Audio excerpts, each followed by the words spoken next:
be with us on this Tuesday morning. And we wake up to something that has not gotten a whole lot of attention nationally.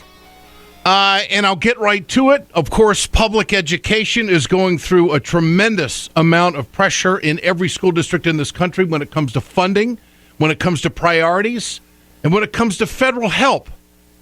And, of course, teachers' unions across the country have been vilified. They're the problem. You know that, right? Not the case. People that go into the profession of teaching don't do it because they're going to have a big yacht, or they're going to have the hottest car, or they're going to live in the biggest home. The career climb that they have is rewarding in such a different way. It takes a special person to be a teacher. Number one, you have to be totally unselfish. And number two, you have to really have an innate ability, and it's got to be in your heart and your soul to care about other people. Now, that being said, there's not a parent in America that wants his or her child to have a teacher that's not motivated. And there's nothing worse in the industry that's facing right now when you have political groups across this country that think that teachers are the problem, that they get paid too much, that their pension's too high, that their time off is too good, that the requirements aren't good enough, and, oh, by the way, our kids aren't performing, so guess what? It's their problem. You know, teaching is so interesting in that it's not like going to the grocery store where you can pick out the best berries and take them home. Teaching is when the door opens, everybody's welcome. And there are political forces in this country that want to pick and choose. What we're seeing going on in Chicago is just it's a story that turns your stomach. At least it does mine. We're picking and choosing neighborhoods in some cities in this country, especially Chicago, because of funding and lack of resources, and nobody wants to pay for anything. But Seattle? What's happening in Seattle? 53,000 public school students were idled for the fifth day on Tuesday by a citywide teacher strike after a marathon round of weekend contract talks between the union and school district failed to produce a settlement. I don't know the full story, so I want to go right to the president of the Seattle Education Association, Jonathan Knapp. Mr. Knapp, good to have you with us on Ed Schultz News and Commentary. It's great to be here, Ed. Thank you. Lay it out for us. Why are your teachers on strike? What are the issues? What's happening? Where are we at this hour? Well, it's pretty early here in Seattle, but at this hour, we've been working through the weekend. My team worked late into the night last night. We're doing all we can to get to a contract, but there's still some issues on the table that are unresolved, and we can talk a little bit about those issues if you'd like. Absolutely. What are the issues? What brought your teachers to this point? Well, I think just to take a moment and expand on the environment that you outlined coming into the show here. For the last years, we have been under attack, and I think it's taken us a while to cross the country in the profession in public education to realize that no white knight is going to ride to our rescue. It's really up to us to be the advocates for public education. And so this time, in going into the bargain, we really decided to look at our issues and sort of cut our issues in a way that we were pretty sure would resonate with the public. We really wanted to articulate a bargaining agenda for the common good. And so we chose some issues that we knew would resonate with parents and in the community, and and these aren't always necessary or mandatory subjects of bargaining, but they're things that we knew that our members would feel passionately about and that would resonate with parents.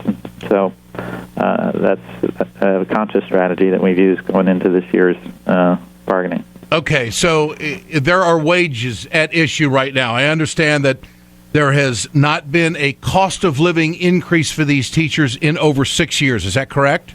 That's right. We've got a big funding problem in the state with public education, so have not had a state cost of living for 6 years. We haven't had an increase in health care allocation for 5 years, which means that we're getting pay cuts every year as health care goes up. And what about the performance evaluations? Have they changed over the years? So we worked really hard in Seattle to develop a new teacher evaluation system back in about 2009-10, and actually sort of set the model for the state. A couple years later, the state legislature adopted many elements of the system that we had bargained in Seattle. And, they've been through some bumps on that, but we're in a better place than in most places around the country. We do not evaluate teachers directly on student test scores. We have a way of looking at test scores, but it's not an actual evaluative criteria. So what's going on in Seattle is very similar to what's taking place in other cities across the country. There's funding issues, there's wage issues, there's evaluation issues, and basically it comes down to fairness, doesn't it? It sounds like. Right, fairness, I think, for educators, but also, fairness for kids. We really focused our agenda around kids. We put on the table. We learned in the last just year or so that there's a tremendous inequity in our district around recess time for elementary kids. Some kids have as much as 45 minutes a day of recess, and others have as little as 15 minutes. Yeah. And so this is not a mandatory subject of bargaining, but it's one that's really important to our educators. They know how crucial it is that kids get, unstructured playtime. It's really a crucial part of their development, and that issue has resonated with parents. Do you have the public with you? We do. We've come out with an agenda to get a handle on this excessive testing that's going on, and in the last few years, I think the thinking about that in the public has really shifted quite a bit to understanding just how destructive excessive testing is to the public. Let's talk about that for just a moment. Excessive testing. Give us an example. Well, there's just, in addition to the state and federal mandates, there, of course, are a bunch of district mandates around standardized testing. Our educators here in Seattle were leading on that issue a couple of years ago. Many people heard about the MAP test boycott here in Seattle, and it's continued to be an issue. There's just so much learning time that is taken up in the course of a school year from students just to take standardized tests, and they're not listening to the educators, are right? they? And they're not useful to educators. Yeah. How long are you willing to stay out? I think our members are very resolved. We're feeling very powerful about this. We're feeling very connected to the parent community, and the points that we've made to the school district around testing, and actually there's another initiative that you should know about around equity and student discipline. Our district is under investigation by the Department of Justice for disproportionate discipline for African American boys, and we would like to have a voice in solving that problem. It's really crucial for educators to be centrally involved in tackling those challenges in schools. Discipline's been an issue in the schools, obviously, it sounds like. Mm-hmm. And so you want the teachers to have more leeway on decision-making process? It's just more voice and more ability to dive into the data on this challenge. We know that it's not always going to be the same solution in every single school, so we're looking for school-based solutions to how to cut down on disproportionate discipline. All right. Jonathan Knapp, finally. Gentleman is the Seattle Education Association president. Mr. Knapp, the funding. Right. The state has not been sending enough money to the school districts to function the way they need to, and teachers are the ones that are taking the brunt of it? Yeah. So we have a state Supreme Court that has actually ruled that the legislature is in contempt around education funding, and so it's been really difficult to get them to act on funding. We had a little bit of money that they rolled out this year, not nearly enough to lift the contempt order from the court, but an opportunity to bargain some money to really, attract and retain high-quality educators. We really feel like teacher pay is an equity issue in our schools. We have to attract and retain great educators for Seattle, the most expensive city to live in the state. If we're gonna have an opportunity to make headway with kids, and it's just not really forthcoming from the legislature. But we're in a little bit of a struggle right now with the district to try to get them to really support educators and give us the opportunity to make headway with kids. We'll follow the story, Mr. Knapp. All the best to you. It's a story that we hear too familiar around the country. Yep. There's great opportunities in it to make headway for public education. Okay. Jonathan Knapp, good to have you with us. I appreciate your time here at Ed Schultz News and Commentary. I'm a big believer in public education. big believer that when the door is open, it should be equal for everybody. If you're going to cut funding, you're going to cut resources, you're going to get a worse product. I mean, that's just the bottom line. It is one of the great foundations of this country. This is Ed Schultz, News and Commentary. Communication Workers of America, Alliance for American Manufacturing, BioGreen Clean, and the iSave team bring you this production. We're right back. Hey, folks, you've heard me talk about BioGreen Clean. I'm going to show you right now on my airplane just how tough this is. I want you to keep in mind, chemical-free, 100% plant-derived, biodegradable. It is the safest cleaner that you can get, and it's the most effective. Go to our website, wegoted.com, or go to biogreenclean.com. www.biogreenclean and order today.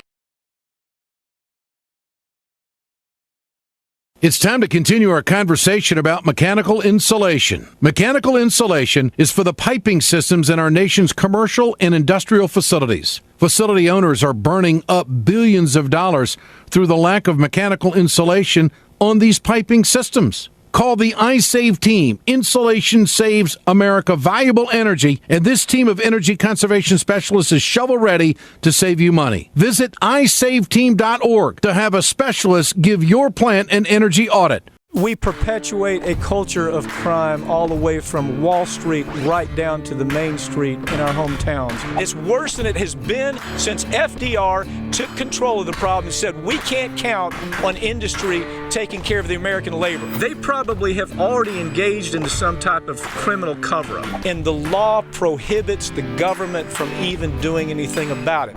Catch America's lawyer Mike Papantonio on YouTube at youtube.com/GoLeftTV.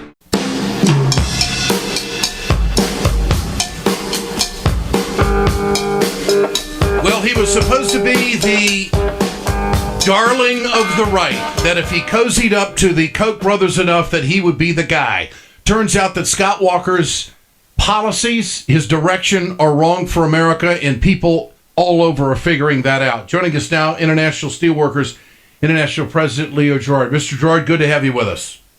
Good to be with you, Ed. What your thoughts on the unraveling of Scott Walker's campaign? It may have worked politically, strongholding people in Wisconsin, but nationally it seems to be falling flat. Your thoughts? Well, my first thought was really happy that it couldn't happen to a better person, put it that way. The fact of the matter is that his agenda is bad for Wisconsin. If we look at what's going on in Wisconsin now, it's got amongst the lowest job creation. It's got people falling out of the education system where the University of Wisconsin was once one of the best. So all of the things that would be a measurement of how well you've done as a governor or a politician are going the wrong way for him. And so he tries to recover by going to one of the most highly unionized regions in the country, Las Vegas, and saying that if he's elected, he's going to bring in national right to work. If he's elected, he's going to remove the bargaining power of public sector workers. If he's elected, there'll be no minimum wage. I mean, all the stuff that would be poison for the economy. And I think American public are seeing that this guy's an empty suit. He is an empty suit. What would that? These are radical positions, unlike any other candidate that's out there, at least stating these positions. They may believe it, but they're not stating the position the way he is. It's as radical as it gets when it comes to anti-labor. So what would the world be like without the National Labor Relations Board? And, of course, he wants to abolish that. Well, there'd be no way to bring about any fair hearing of a dispute that involved the labor movement. And the National Labor Relations Board, its job is to be a fair adjudicator of divisions. And the National Labor Relations Board is also an adjudicator of what would be deemed unfair labor practices, what would be deemed as unfair practices when you're trying to negotiate a collective agreement, unfair practices when you're trying to organize a facility. It's supposed to be a fair adjudicator, and the labor movement has never asked for it to be on its side. We've never said the labor movement that the National Labor Relations Board should be on our side. What we said is we want fairness. And the problem for a lot of the right-wingers is that when we get fairness, they feel like they're losing the advantage because they want it to be unfair in their directions, as it was during the Bush years, as it was during the years before that with Daddy Bush, as well as Shrub Bush, as they called him. And Ed, there's a point I want to make, and it's a challenge. I've challenged people now for almost 20 years to show me an advanced industrial democracy anywhere on the planet that doesn't have a labor movement. Mm-hmm. They don't exist. Yeah. And if you go over the last 35 years, when there's been overthrow of regimes of the left or the right that were extremist, they were brought together, whether it was Solidarność in Poland that helped bring down that regime, or whether it was overthrowing the military dictatorship in Brazil. It was brought about by working people and students, and what they wanted was a free, independent labor movement. So Walker is actually challenging history and challenging democracy. There is no democracy without a free labor movement anywhere on the planet. And so he's inviting social unrest with these radical policies is what he's doing. And it's very capable in this country, as we've seen with civil rights in the 60s, no doubt about it. Look, and I actually think that there's a broader movement than just the labor movement that see that what the right wing, including Walker, are doing to the economy. Mm-hmm. We see the level of income inequality. We see that the corporate CEO pay system is skewered.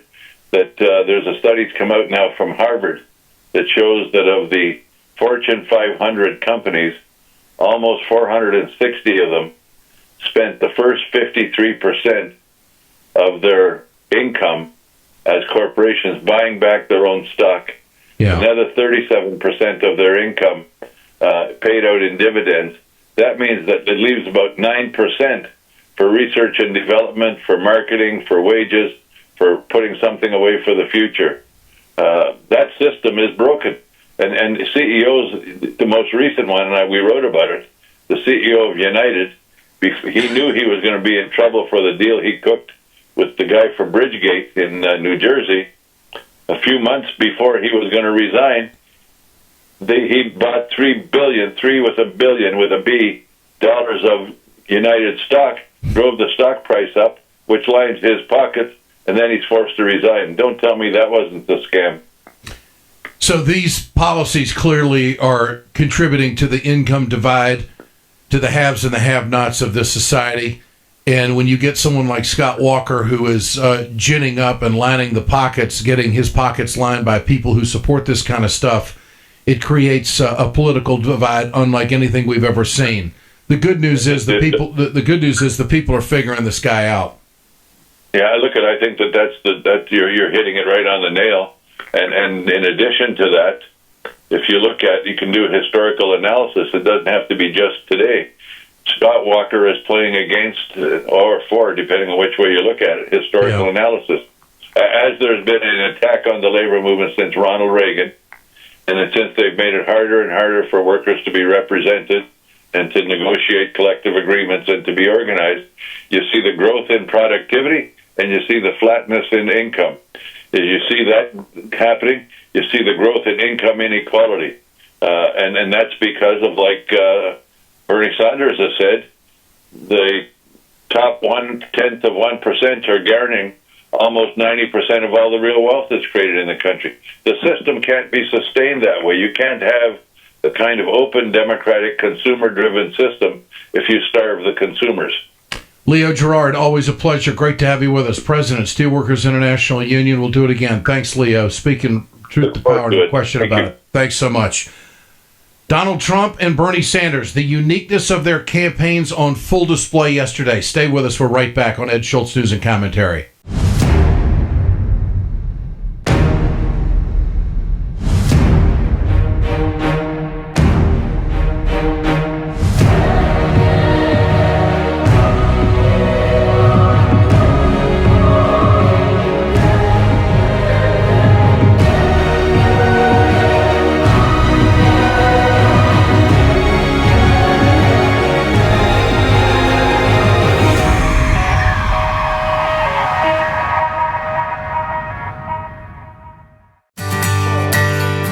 From the steel mills of Pennsylvania to the auto factories of Michigan to the modern makers movement, manufacturing makes our nation great. I'm Scott Paul, president of the Alliance for American Manufacturing. We bring business and labor together to advocate for policies that everyone can agree on. Together, we can strengthen manufacturing and create good-paying American jobs. Help us keep it made in America.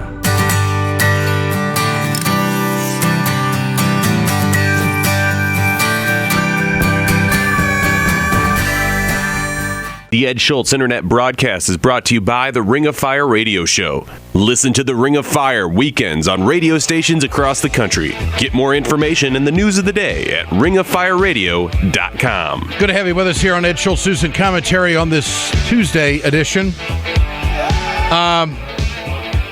The uniqueness of the campaigns is what the attractant is. And they were on full display yesterday for both the front runners, Donald Trump for the Republicans, Bernie Sanders, the front runner, of course, in Iowa and in New Hampshire. It is true that Hillary Clinton nationally is outpolling Bernie Sanders, but name recognition and political savviness and awareness has a lot to do with that. Clinton clearly going in the wrong direction, Sanders going in the right direction when it comes to polling. In fact, Sanders has not dipped in one poll nationally or on a state level since his campaign started. That should worry the Clintons, no question about it.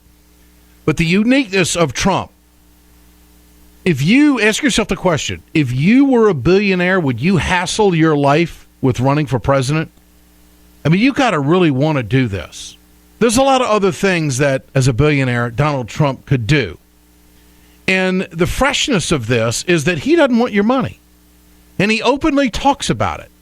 The most recent poll, Washington Post, ABC News poll, shows that 6 and 7 in 10 Americans in this country are sick of politics, sick of politicians, sick of the political system, and think that it's broken. And here comes a guy who's willing to jump in, could be doing a lot of other things, use his own money, and say, these are my ideas, what do you think? This is Trump explaining what he's turned down. I'm self-funding my campaign. I'm not taking all of this blood money. Not doing it. I'm not doing it. And I feel a little bit awkward and a little stupid. I have guys offering me millions and millions of dollars. You know, when you're in number one place, then the bloodsuckers come out. The lobbyists, the special interests, the donors. Don, we love you. You know, guys I haven't heard from in 10 years. I turned down $5 million last week. $5 million. I say, I can't take it. You know, I go like this. I just close my eyes. You know, it's really sort of not natural to me to turn down money. Does that make sense? But I turn it down because once I know the game, once they give you, you sort of owe them. How in the world is any Republican candidate going to counter that soundbite? That goes right to the belly of the beast. That goes right to the rottenness of politics in this country, and that is a true new avenue and a path that Donald Trump is presenting to the American people, and they're gravitating to it in a big way. This guy can't be bought. He didn't want the money. He's going to get it done on his own, and we have to decide whether we like that or not. On the other hand, the uniqueness of Bernie Sanders. He goes to Liberty University, the university that Jerry Falwell, the leader of the old moral majority, started. The university was started by Jerry Falwell, who got into politics back in the 60s, tried to give this country a moral compass from his perspective. And so Bernie Sanders goes right to Liberty University and talks about that moral compass and what we have to do as a country because we're not doing it. Here it is. I want all of you, if you would, put this in the context of the Bible, not me, in the context of the Bible. We are living at a time where a handful of people have wealth beyond comprehension. When we talk about morality, and when we talk about justice, we have to, in my view, understand that there is no justice when so few have so much and so many have so little. The moral component, spoken at Liberty University by Senator Bernie Sanders. And that's why Americans are gravitating to him. This is Ed Schultz News and Commentary. Communication Workers of America, Alliance for American Manufacturing, BioGreen Clean, and the iSave team bringing this production. We're back tomorrow.